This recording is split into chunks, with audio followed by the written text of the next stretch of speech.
Did Julius Caesar exist? Did Cicero exist? Did Socrates or Aristotle or Mark Antony? Almost no one questions whether these people existed. So why is there so much controversy around the question, did Jesus exist?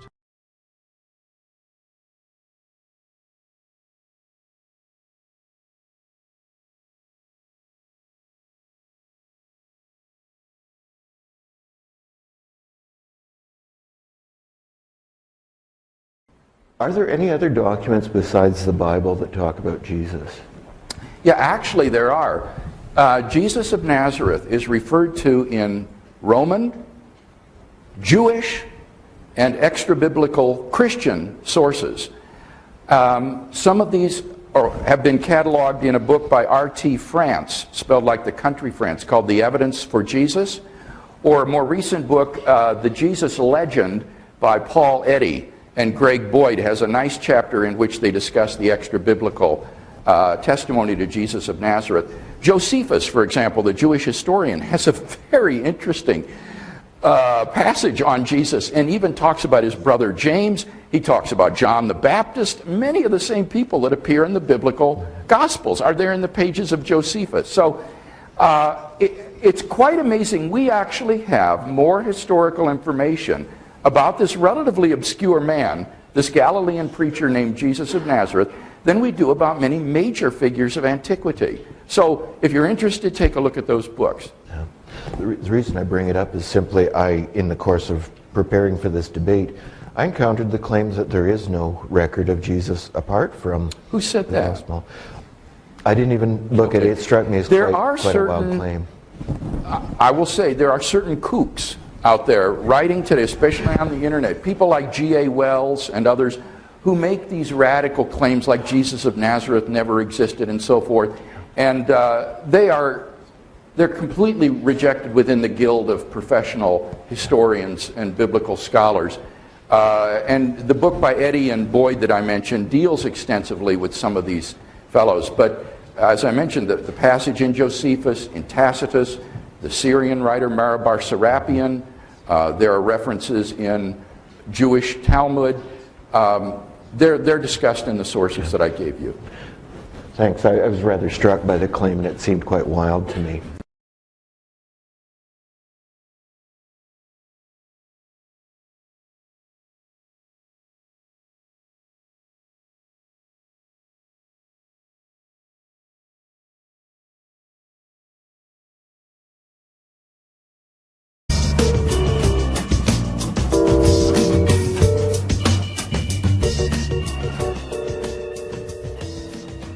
Zeitgeist, from the German Spirit of the Age, is an immensely popular movie that can be viewed all over the internet. It has millions of hits and has extreme popular appeal, especially to those who are into a good conspiracy theory. Now, the second half of the film is an elaborate portrayal of the 9/11 tragedy as the work of the American government itself. But the first half calls into question the entire story of Christianity. Centuries of Christian history are swept away as the narrator explains that the whole thing is one large myth. Large historical claims are made that, if true, do mean it's all over for those wanting to place any hope in Jesus as someone relevant to today. To get some wisdom on this complicated topic, we've asked into the studio Dr. Chris Forbes, a senior lecturer in the Ancient History Department at Macquarie University in Sydney. Dr. Forbes is a specialist in the history of Greek thought and religion, Alexander the Great, and New Testament history. Chris, thanks for joining us. My pleasure. You've seen the Zeitgeist. What led you, an ancient historian, to watch this internet movie, and what was your initial reaction? Well, I first heard of it because my daughter was spending 5 months studying in Russia. She was at St. Petersburg, and Christian friends of hers there who were getting a really hard time by people making claims from the movie, and she emailed me and said, "What can you find out about it?" So I had a look. And your response? Well, I ended up almost laughing because the claims it makes are mostly wildly wrong and in some cases simply silly. Can we focus in on what is really the heart of the claim of the movie as it connects with Jesus? And that is that the whole Jesus story of him being born right through to his crucifixion and resurrection is a mishmash of ancient mythologies. In particular, the mythology of the sun god of Egypt, Horus, we're told. John, can I stop you there? Horus isn't a sun god. Okay, but the movie says that he is. Yes, it does, but he's not. What sort of god was he? He's the god of the sky. Ra is the sun god. Okay. That makes the connection between him being a sun god and Jesus being the son of God more difficult, doesn't it? I thought it was only a pun to start with. I mean, the Son of God, S-U-N-S-O-N, it's a perfectly good pun in English. Well, it's a fairly bad pun in English. But it doesn't work in Egyptian, and it doesn't work in Greek, and it doesn't work in Latin. It's just a pun. So leaving all that aside, yeah. The claims about this particular sky god then, Horus, are that he was born on December 25th. He was adored by 3 kings. He grew up, he had 12 disciples. He was crucified and then he was resurrected. Well, that sounds like the Jesus story. It does, because that's what it is.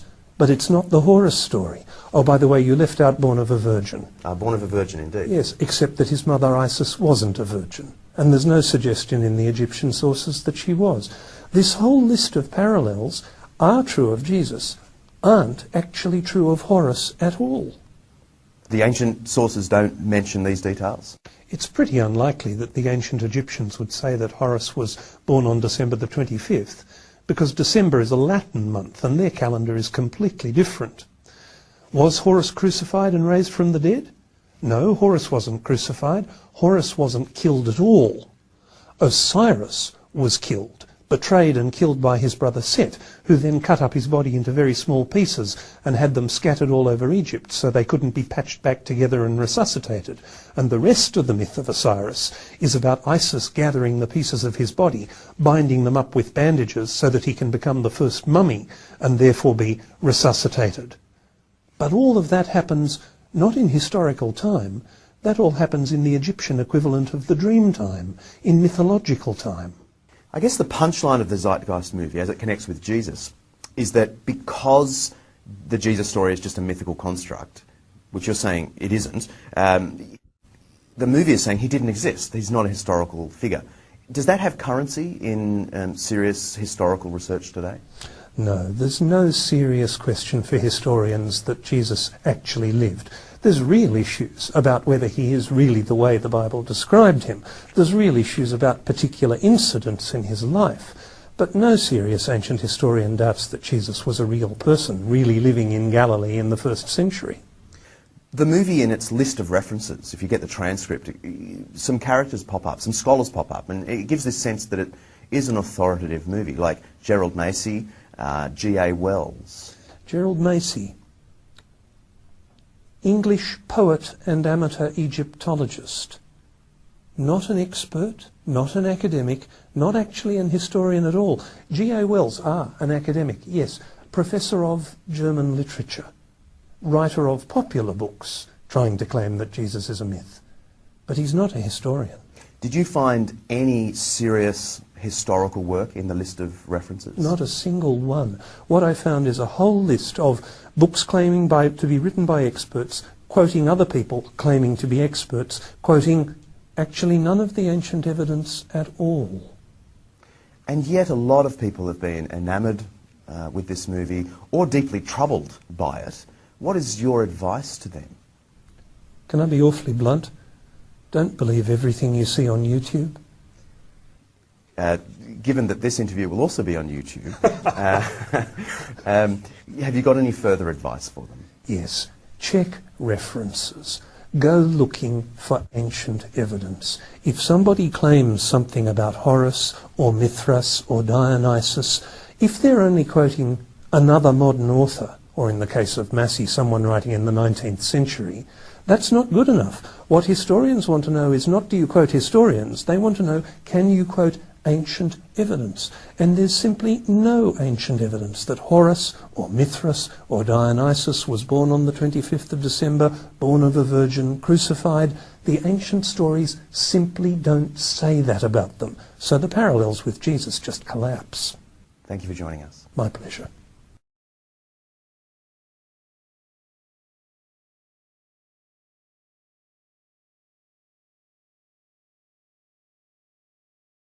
I can assure you, as a historian, that whatever else you might want to say about Jesus, he certainly existed. The historical Jesus may not have been the person that people imagine today, but he was a real person, and we can know some things about him. You don't have to believe that Jesus was the Son of God in order to accept the facts of history. And that's what I deal with in my book, the facts. Skeptics like to say that we don't have the original texts of any of the Gospels of the New Testament, and we don't have any historical records of Jesus from his day. That's absolutely right, but it's also true of virtually everyone who lived at his time, including such powerful and important figures as Pontius Pilate, the governor of Judea, and Josephus, the Jewish historian. Some of those who claim that Jesus was a myth argue that he was invented along the lines of the gods of pagan mythology, who also died and were resurrected. In my book, I show why that also cannot be correct. The evidence for the historical Jesus, as for Pilate and Josephus, is overwhelming when looked at through the impartial lens. Did Jesus exist is a historical detective story. I invite you to look at the hard, cold facts of the case and judge for yourself.